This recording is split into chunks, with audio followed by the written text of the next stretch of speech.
नमस्कार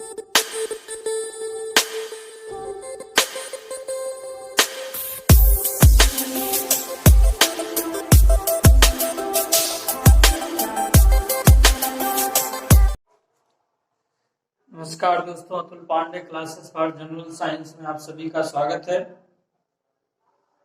साथियों, हम लोग तरंग वेव की क्लास कर रहे थे पीछे अपने जनरल साइंस की क्लास में। जैसा कि आपको पता है कि हमारे चैनल के माध्यम से जनरल साइंस और जनरल मैथमेटिक्स की 2 क्लासेस चलाई जा रही हैं, डेली अपडेट कराई जा रही है, जो आपकी वेल प्रतियोगी परीक्षाओं के लिए बहुत ही उपयोगी हैं। उन्हीं प्रतियोगी परीक्षाओं के दृष्टिगत छोटे छोटे पॉइंट्स के द्वारा आपको आपकी तैयारी के लिए एक नया आयाम दिलाने का प्रयास हमारे द्वारा किया जा रहा है। आप सभी हमारे साथ जुड़े रहिए, निश्चित ही आपको सफलता मिलेगी हमारे क्लास के माध्यम से। चलिए, पीछे हम लोग वेव की क्लास अपने जनरल साइंस में किए थे, जिसमें हम लोगों ने विद्युत चुंबकीय तरंगों के विभिन्न प्रकार की विद्युत चुंबकीय तरंगों के बारे में जानकारी किया था। लेकिन हम उन विद्युत चुंबकीय तरंगों का क्रम, तरंग दैर्घ्य के घटते क्रम और आवृत्ति के घटते क्रम के आधार पे देख लेते हैं कि उन तरंग प्रकाश विद्युत चुंबकीय तरंगों का क्रम क्या है। यह किस आधार पर? तरंग दैर्घ्य के घटते क्रम। तरंग दैर्घ्य मीन्स वेवलेंथ, वेवलेंथ के घटते क्रम पर, लेंथ के घटते क्रम, ठीक। वेवलेंथ के घटते क्रम पर विभिन्न विद्युत चुंबकीय तरंगों का क्रम करते हैं। घटते क्रम मतलब सबसे अधिक जिसका वेवलेंथ है उसको पहले लिखा जाएगा। तो सबसे अधिक वेवलेंथ की बात की जाती है तो रेडियो वेव्स की वेवलेंथ सबसे अधिक है। रेडियो वेव्स की वेवलेंथ सबसे अधिक है। फिर इनसे कम की बात की जाए कि इनसे कम वेवलेंथ किसका है, तो इंफ्रारेज का है, औरत किरणों का। फिर इनसे कम रेंज किसका है? विजुअल रेंज का है। इनसे कम किसका है? तो अल्ट्रावायलेट रेंज का है, यूआर रेंज का, यूवी रेंज का, ठीक है, अल्ट्रावायलेट रेंज का है। फिर इनसे कम बात करें तो एक्स रेंज का है, और इनसे कम बात करें तो गामा रेंज का है। मतलब गामा रेंज का तरंग दैर्घ्य सबसे कम और रेडियो वेव्स का तरंग दैर्घ्य सबसे अधिक है। रेडियो वेव्स का तरंग दैर्घ्य सबसे अधिक है, ठीक है। जिसमें तरंग दैर्घ्य की बात की जाए तो इसमें रेडियो वेव्स के तरंग दैर्घ्य, पीछे क्लास में हमने आपको बता दिया था कि किसका तरंग दैर्घ्य परिसर कहां से कहां तक है। तो इस कारण हम पीछे क्लास की चर्चा ना करके कुछ आगे क्लास प्रोवाइड कराने का प्रयास करेंगे। तरंग दैर्घ्य के घटते क्रम, ऐसे ही फिर इन्हीं वेव्स को आवृत्ति के घटते क्रम पे अरेंज किया जाएगा।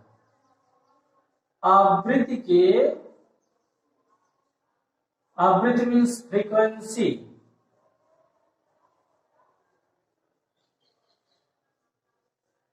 ठीक है, फ्रीक्वेंसी के घटते क्रम। तो बताया गया था कि आवृत्ति मीन्स फ्रीक्वेंसी और तरंग दैर्घ्य एक दूसरे का उल्टा होता है। एक घटता है तो दूसरा बढ़ता है।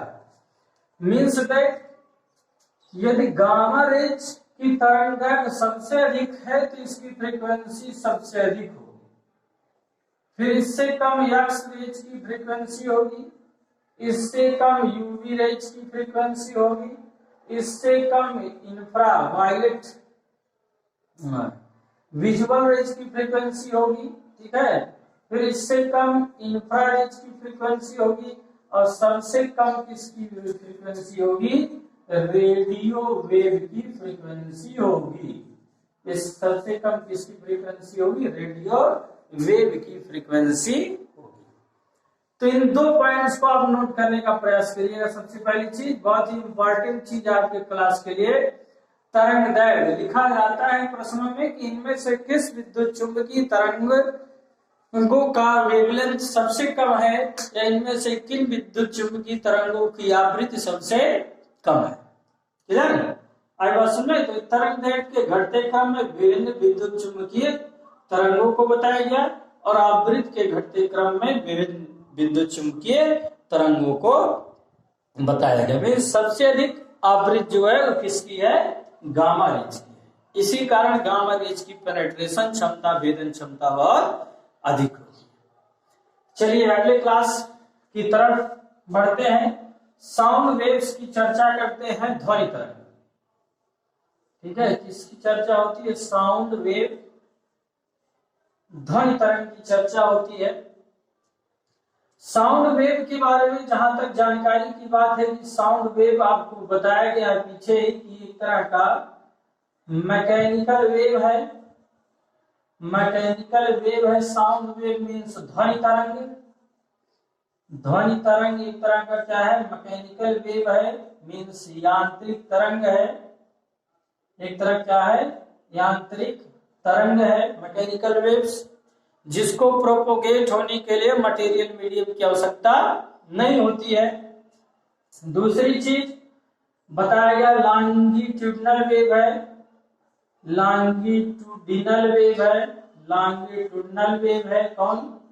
Sound wave is a longitudinal wave, means that जिसके बारे में बताया गया है कि लॉन्गिट्यूडिनल वेव वे होते हैं जिसमें मीडियम के पार्टिकल्स डायरेक्शन ऑफ प्रोपोगेशन के, मतलब कि संचरण, पार्टिकल्स के संचरण की दिशा के पैरेलल, पार्टिकल के संचरण की दिशा के पैरेलल चलते हैं कौन?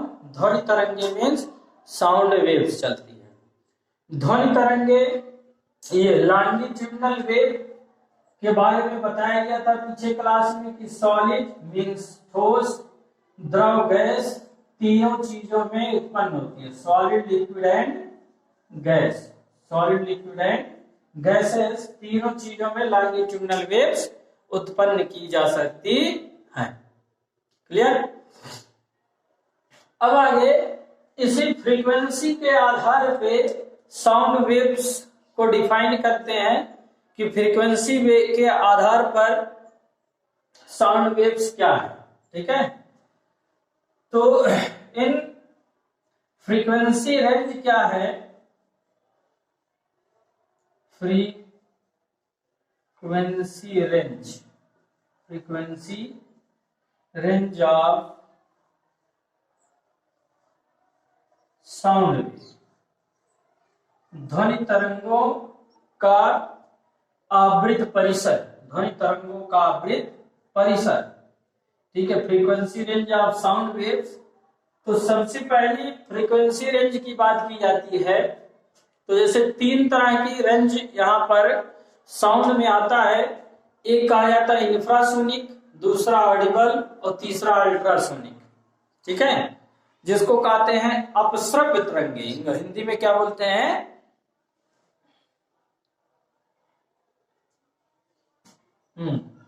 पहला है इंफ्रासोनिक, इंफ्रासोनिक।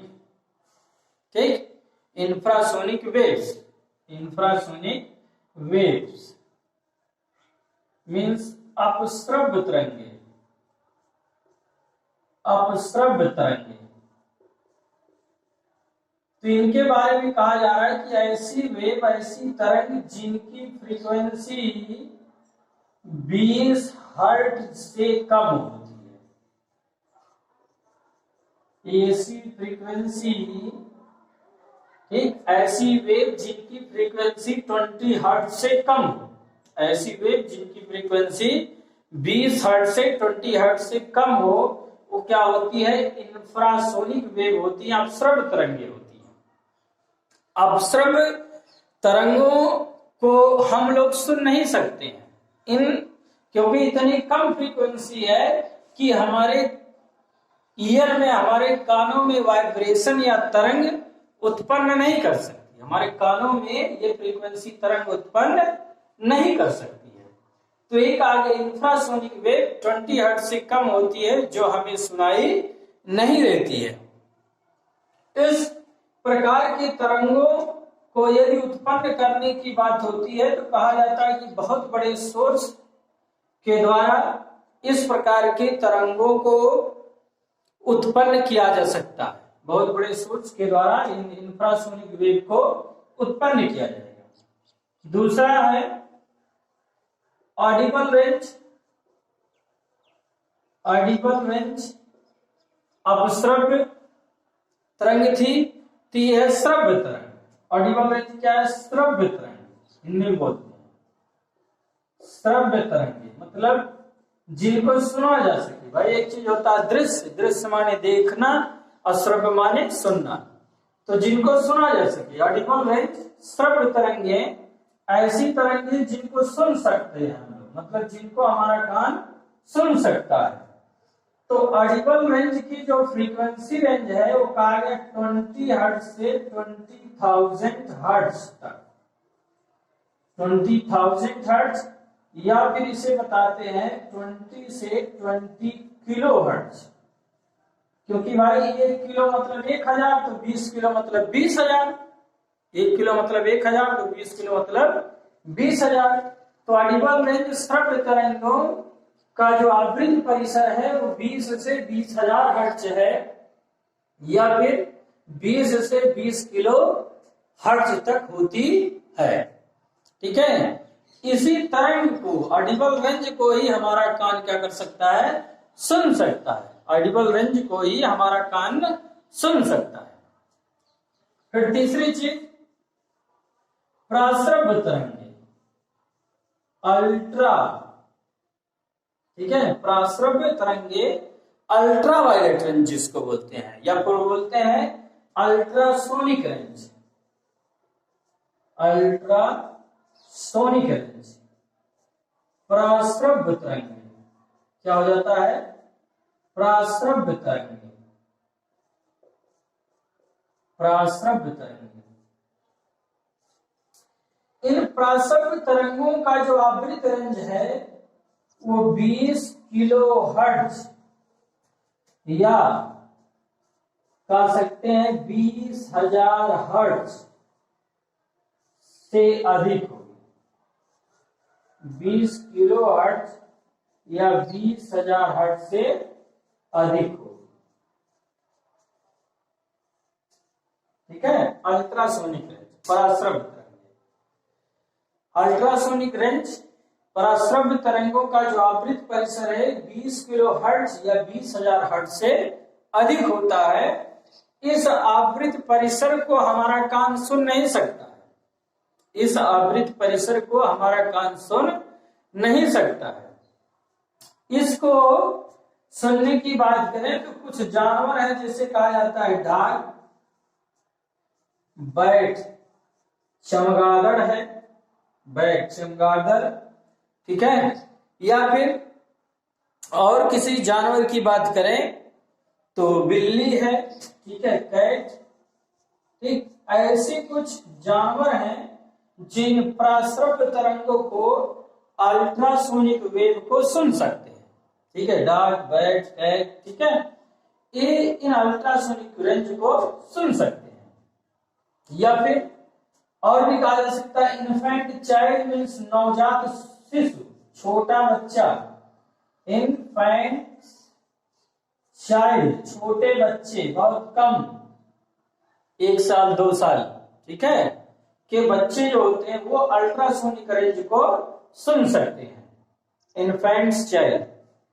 देखिए यहाँ इंफ्रासोनिक वेव्स बताया गया, अपसरण तरंगे जिनका बताया गया वेव 20 हर्ट्ज से कम होता है, मतलब कि इनको भी हम लोग सुन नहीं सकते हैं, इनको भी हम लोग सुन नहीं सकते। लेकिन कुछ जीव जानवर हैं जो इनको सुन सकते हैं, मतलब चींटी की बात करें, एंड चींटी हैं, पक्षियां हैं, चींटी, पक्षियां, मछली हैं, मछली, हाथी है, मछली, हाथी है, शार्क, शार्क भी मछली है। तो ऐसे कुछ जीव जो होते हैं वो इंफ्रासोनिक वेव मींस 20 हर्ट्ज की फ्रीक्वेंसी को सुन सकते हैं। ठीक है, तो यहाँ साउंड वेव्स की जो फ्रीक्वेंसी रेंज बताई है, इंफ्रासोनिक, ऑडिबल रेंज और अल्ट्रासोनिक। सबसे अधिक फ्रीक्वेंसी रेंज अल्ट्रासोनिक की है, सबसे अधिक फ्रीक्वेंसी रेंज किसकी है, अल्ट्रासोनिक की है। तो infrasonic below 20 hertz frequency, Audible range 20 से 20,000 या 20 किलोथाउजेंड, अल्ट्रासोनिक अबव 20,000 होती है। ठीक है, आई बात समझ में? तो ये चीजें थी आपके लिए। आगे इस अल्ट्रासोनिक रेंज के उपयोग की बात होती है कि अल्ट्रासोनिक वे रेंज या अल्ट्रासोनिक वेव्स का यूज कहां पर होता है। तो सबसे पहली चीज, अल्ट्रासोनिक वेव का जो यूज होता है, प्रास्वद तरंगों का यूज अल्ट्रासाउंड में होता है। ठीक है, application, application of ultrasonic wave, application of ultrasonic wave, ultrasonic wave का एप्लीकेशन। तो अल्ट्रासोनिक वेव का पहला एप्लीकेशन अल्ट्रासोनोग्राफी में, अल्ट्रासोनोग्राफी मींस अल्ट्रासाउंड में होता है। दूसरा यूज इकोकार्डियोग्राफी, इकोकार्डियोग्राफी मींस जिस इकोकार्डियोग्राफी के द्वारा हार्ट, हृदय की गति के बारे में जानकारी या हृदय गति की इमेज प्राप्त की जाती है। ये भी इकोकार्डियोग्राफी भी एक तरह की क्या है, अल्ट्रासोनोग्राफी होती है, अल्ट्रासोनिक होती है। ठीक, फिर और अल्ट्रासोनिक वेव का यूज की बात करते हैं तो clean machinery parts, clean machinery parts को क्लीन करने के लिए, ठीक है, हार्ड टू रीच, मशीन के अंदर कुछ हार्ड टू रीच मींस ऐसे एरियाज होते हैं जहां पर सफाई नहीं की जा सकती है, तो उनको अल्ट्रासोनिक सॉल्यूशन देके, अल्ट्रासोनिक सॉल्यूशन प्रोवाइड कराई जाती है। लिक्विड प्रेशर से उन मशीन पार्ट्स के हार्ड टू रीच एरिया को क्लीन कराया जाता है। ठीक है, क्लीन मशीनरी पार्ट्स। फिर अगली चीज कह सकते हैं तो अल्ट्रासोनिक वेव के द्वारा ब्रेक रॉक्स, बड़ी बड़ी चट्टानों को, ब्रेक रॉक्स, बड़ी बड़ी चट्टानों को अल्ट्रासोनिक वेव से तोड़ा जा सकता है। जानवर एक बैट है, बैट यूज फॉर प्रे, शिकार के लिए, अपने भोजन के लिए अल्ट्रासोनिक वेव को प्रोड्यूस करती है। चमगादड़ अल्ट्रासोनिक वेव प्रोड्यूस करती है, अल्ट्रासोनिक वेव आगे की तरफ जाती है। जो कोई आर्टिकल, कोई भी बस, कोई प्रे, कोई जानवर उस रास्ते में पड़ती है तो वहां से वेव रिफ्लेक्ट उससे टकराकर वापस चमगादड़ तक, बैट तक आ जाती है, जिससे बैट अपने सेंसरी सिस्टम के द्वारा ये फाइंड कर लेती है कि इतने दूर पर कोई शिकार है या कोई हमारे लिए भोजन उपलब्ध है। तो बैट्स, चमगादड़ अल्ट्रासोनिक वेव्स का यूज फॉर प्रे, शिकार के लिए करते हैं। और भी अल्ट्रासोनिक वेव्स होती हैं, तो इन अल्ट्रासोनिक वेव्स का यूज सोनार डिवाइस में किया जाता है। Sound navigation and ranging device है, साउंड नेविगेशन एंड रेंजिंग एक डिवाइस है। तो इस सोनार डिवाइस में अल्ट्रासोनिक वेव का यूज किया जाता है। सोनार डिवाइस के बारे में बात करें तो सेटअप, ये सेटअप कहां किया जाता है, इन शिप्स, जहाजों में, बड़ी बड़ी जहाजों में अल्ट्रासोनिक वेव्स में सोनार डिवाइस लगाई जाती है, जिसका काम क्या है, find the depth of find the depth of ocean, या फिर सी समुद्र या महासागरों की गहराई मापने का काम करता है कौन? सोनार डिवाइस।